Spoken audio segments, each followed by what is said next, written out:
Hello everyone, welcome to DNA. तो India versus England के second ODI में फिर से इंडिया ने ऑल आउट कर दिया है और इस बार स्कोर जरूर 300 के पार गया है। 304 रन पर ऑल आउट हो चुकी है।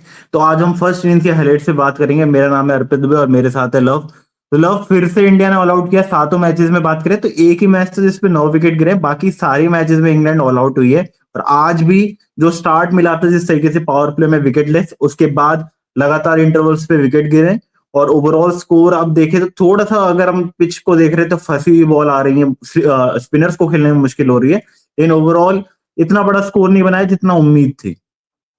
हाँ, मतलब 304 इंग्लैंड के नज़रिए से आप देखेंगे तो मतलब उतना ख़ास नहीं है, जिस तरीके की पावर हिटिंग मौजूद है इंग्लैंड के पास और जिस तरीके की शुरुआत मिली थी इंग्लैंड को।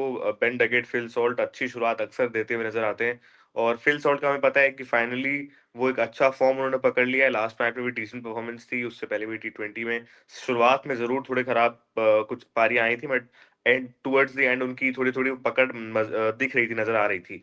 बेन डकेट भी वैसे ही रहा कुछ, क्योंकि एंड में आते-आते टी20 में फॉर्म पकड़ा। आप आज भी 65, तो एक डिसेंट शुरुआत के बाद एक के बाद एक विकेट्स गिरते नज़र आए, जिसके बाद 304 के एक ठीक-ठाक टोटल पे पहुँच गई। उसमें भी बहुत बड़ा इम्पैक्ट डाला लियाम लिविंगस्टन की वो आखिरी में जो कैमियो आया, और कैमियो तो क्या ही था, बट वो एंड में जिस तरीके की पारी में लगातार एक के बाद एक आपको बाउंड्रीज मारते हुए नज़र आए बहुत कंफर्टेबली। तो मेरे हिसाब से आरसीबी फैन्स तो बहुत खुश होंगे अर्पित, मतलब आप भी आरसीबी फैन हैं, आप तो बहुत खुश होंगे लिविंगस्टन और फिल सॉल्ट की पारी देखने के बाद।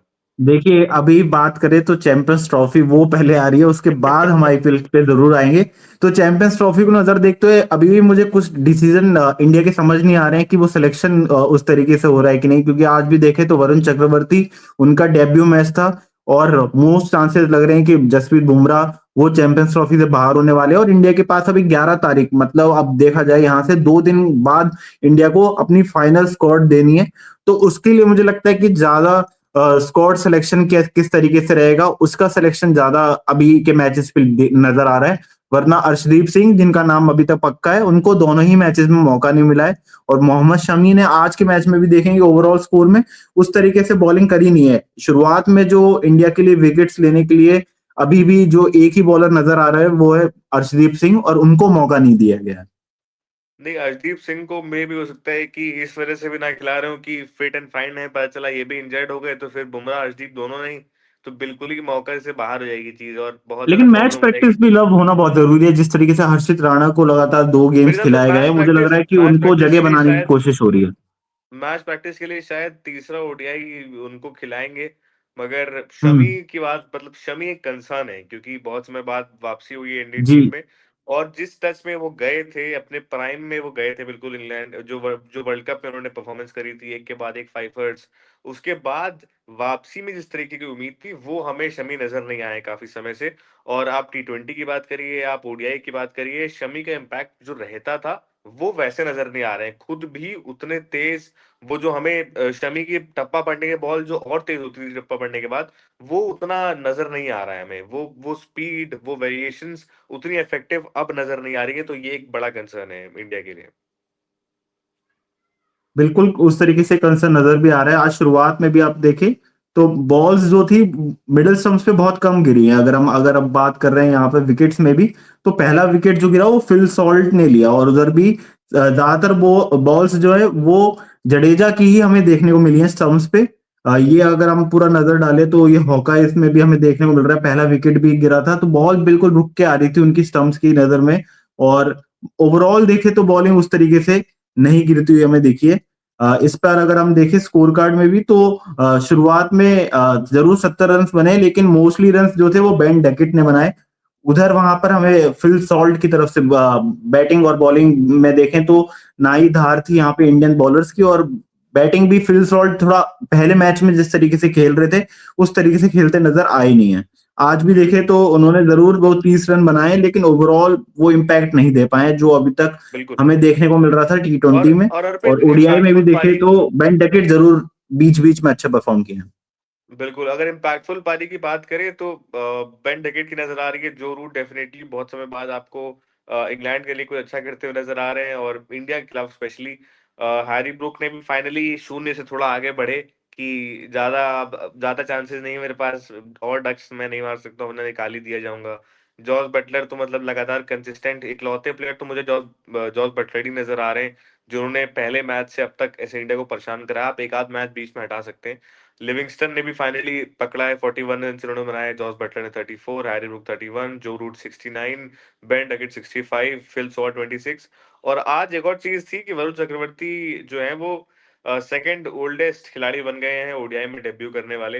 तो वरुण चक्रवर्ती का डेब्यू जरूर था, बट जो इम्पैक्ट उनका टी20 में नजर आता है ना, वो उतना अभी फिलहाल इस मैच में बहुत जल्दबाजी होगा बोलना, बट वो नजर नहीं आया। हालांकि इकॉनमी बहुत अच्छी है, 5.40 की इकॉनमी है, 10 ओवर में 54 रन खा के एक विकेट भी लिया उन्होंने फिल सॉल्ट का। बट स्टिल हम जानते हैं वरुण चक्रवर्ती ऐसे गेंदबाज जब भी आते हैं तो हमको लगता है कि एटलीस्ट 3-4 विकेट चटकाएंगे, बल्लेबाजों को खासा परेशानी में डालेंगे। मगर वो करते हुए नजर आ रहे हैं ओडीआई में फिलहाल रविंद्र जडेजा, क्योंकि लास्ट मैच में जी, भी इम्पैक्ट डाला जडेजा था की आज बॉल की और बैट बॉलिंग। दोनों से। जी बिल्कुल, आज जडेजा की बॉलिंग अगर हम देखें तो वो बहुत शानदार रही है ओवरऑल, लेकिन वरुण चक्रवर्ती ने जो सबसे अच्छा काम किया था कि जो पहला विकेट वही लेना इंडिया के लिए मुश्किल हो रहा था, पहला विकेट जरूर फिल सॉल्ट का उन्होंने दिलवाया, और उन्हीं की टीम के प्लेयर हैं दोनों, केकेआर के लिए खेलते नजर आए हैं जरूर। अब फिल सॉल्ट आरसीबी में चले गए, लेकिन उससे पहले वो उन्होंने देखा हुआ है किस तरीके से फिल सॉल्ट खेलते हैं। आज की बात करें तो उसके बाद जो अच्छी बॉलिंग नहीं करते नजर आ रहे हैं उसमें मोहम्मद शमी, और मैं हार्दिक पांड्या का भी नाम लूंगा कि जिस तरीके से उनको तीसरा बॉलर की तरह फास्ट बॉलर यूज किया जा रहा है, वहां पर अभी भी डाउट है, क्योंकि मोस्टली उनको ना पावर प्ले में आप ओवर्स देखें तो फर्स्ट चेंज आते हैं, वहां पर एक दो ओवर्स कराए जाते हैं, साथ में फिर उसके बाद बीच में भी उनका जिस तरीके से इस्तेमाल हो रहा है डेथ ओवर्स में वो वैसे ही नहीं करने वाले हैं। तो कहीं ना कहीं डाउटफुल लग रहा है कि बिल्कुल हार्दिक पांड्या को किस तरीके से रोहित शर्मा यूज करेंगे, वो अभी तक क्लियर नहीं हो पाया है दोनों ही मैचेस में देखें तो। बिल्कुल ये क्लियर नहीं हो पा रहा। हार्दिक पांड्या मतलब इतने इफेक्टिव बॉलर है, मतलब देखिए आप सोच सकते हैं कि इंडिया को एक प्रॉपर बॉलिंग ऑलराउंडर मिल गया है, बट हार्दिक पांड्या भी उतनी प्रॉपर बॉलिंग नहीं करा सकते हैं। आप डेथ ओवर में उतना डिपेंड नहीं कर सकते। हाँ टी20 की बात अलग है, बट क्योंकि ओडीआई एक लॉन्गर फॉर्मेट है, 10 ओवर के लिए आप हार्दिक पांड्या पर रिलाय नहीं कर सकते। एक फुल बॉलर के तरीके आप देखें, फुल फ्लेज बॉलर के पास वो स्ट्रेंथ अलग होती है। मगर स्टिल मैं कहूंगा कि शमी से बेटर बॉलिंग है। और शमी जिस तरीके से हम शमी को जानते हैं वैसा हमें बहुत समय से देखने को नहीं मिल रहा। उम्मीद करते हैं कि वापसी करेंगे, फॉर्म पकड़ेंगे, वरना ओडीआई की राह बहुत मुश्किल हो जाएगी अर्पित इंडिया के लिए। बिल्कुल। और आज जो लास्ट में जो मैं कहूंगा वो इंग्लैंड की पारी नहीं चली है। आज जॉस बटलर ने भी 34 रन बनाए 35 बॉलों में। लिविंगस्टन जो आप कह रहे थे लास्ट में रन आउट हुए, लेकिन एक इम्पैक्टफुल इनिंग्स जब भी देखे गए ओवरऑल ओडीआई में देखे तो आज 32 बॉलों में 41 रन मारे, जो कि उनकी स्ट्राइक रेट मोस्टली 180-90 के करीब रहती है। वहीं इंडिया ने आज उनको 128 की स्ट्राइक रेट पे रोका, और जिसमें स्पिनर्स का बड़ा योगदान था, वरुण चक्रवर्ती, अक्षर पटेल, और साथ ही साथ मेन जो आज की बॉलर रहे रविंद्र जडेजा। वहीं आज बात बिल्कुल करें गस एटकिंसन की, तो उनकी तरफ से भी हमें पारी नहीं आई। आदिल रशीद ने लास्ट में 3 चौके लगाए, तो ओवरऑल 304 के बाद बॉलिंग पे जरूर नजर डाल लेते हैं। मोहम्मद शमी की हम इतनी बात क्यों कर रहे हैं, 8 ओवर्स में 66 रन दिए हैं और 8.43 का उनका इकोनॉमी है, और एक विकेट भी उनको लास्ट में जाके मिला, जो कि हम शुरुआत में उम्मीद करते हैं उनसे। वहीं हर्षित राणा वो भी दूसरे एंड से देखे तो 9 ओवर में आज भी 62 रन खाए। डेथ बॉलिंग उनकी ज्यादा इम्पैक्टफुल है, और फर्स्ट चेंज हम उनको बॉलर कह सकते हैं, लेकिन शुरुआत में जो पावर प्ले में चाहिए होता है वो धार उनके पास भी नजर नहीं आ रही है। देखिए पावर वहीं प्ले हार्दिक में पांड्या आपने देखा सात है ओवर में। कि पावर प्ले में भी आपने जी देखा है कि हर्षित राणा को केकेआर भी बहुत कम यूज करती हुई नजर आती है। केकेआर मोस्टली वैभव अरोड़ा की तरफ जाती है, जो कि स्विंग हम्म जिनकी बॉल में धार हो शुरुआत में, वो हर्षित राणा के पास नहीं है। हर्षित राणा इस तरीके के बॉलर है कि आप बिल्कुल या तो मिडिल ओवर्स में लेके आइए या आप डेथ बॉलिंग के लिए पूरा कंप्लीटली उनको यूज करिए। तो हर्षित जी। राणा के साथ थोड़ा ये एक ऑप्शन रहने वाला है ओडीआई में, उतना लेकिन कार्य इंडिया का करने जो के लिए। कॉम्बिनेशन बन रहा है उसमें आप थर्ड फास्ट बॉलर रख नहीं सकते हैं, या तो आपको बिल्कुल वही हार्दिक वही पांड्या वही को पावर प्ले की तरह इस्तेमाल करना पड़ेगा, या फिर आपको हर्षित राणा अगर खिलाने हैं तो उनको पावर प्ले में करनी ही पड़ेगी बॉलिंग। आप 4 बॉलर फास्ट बॉलर्स के साथ दुबई में मोस्टली चांसेस है, इसलिए इंडिया अभी तक, अगर हम चैंपियंस ट्रॉफी की अभी की स्क्वाड देखें तो उसमें 4 स्पिनर्स इसलिए हमें दिख रहे थे, जिसमें कुलदीप यादव, अक्षर पटेल, साथ ही रविंद्र जडेजा और वॉशिंगटन सुंदर का नाम है। और अगर जी वहीं नजर डालें तो आगे अगर हम वरुण चक्रवर्ती की बॉलिंग देखें तो उनकी काफी अच्छी बॉलिंग रही है, जरूर थोड़े इकोनॉमिकल और हो सकते थे, 10 ओवर में 54 रन दिए हैं। वहीं रविंद्र जडेजा 35 रन देके 3 विकेट और एक मेडन भी, और अक्षर पटेल जो कि अभी तक कभी 10 ओवर आपको कंप्लीट होते उनके नहीं दिखेंगे जैसा वॉशिंगटन सुंदर के साथ होता था, इसमें भी 6 ओवर में 32 रन उन्होंने दिए हैं। जी। तो अभी फिलहाल जो है फर्स्ट इनिंग्स का ये था कुछ स्कोर कार्ड आज के दिन का। अभी ओवरऑल जो है डे के हाइलाइट्स के साथ आपके साथ हम दोबारा जुड़ जाएंगे। लगता है इंडिया मैच जीतेगी कि नहीं जीतेगी, आप हमें कमेंट सेक्शन में बता सकते हैं। फिलहाल आपके साथ हम दोबारा जुड़ जाएंगे ओवरऑल डे के हाइलाइट्स के साथ। तब तक के लिए आप देखते रहिए डीएनए।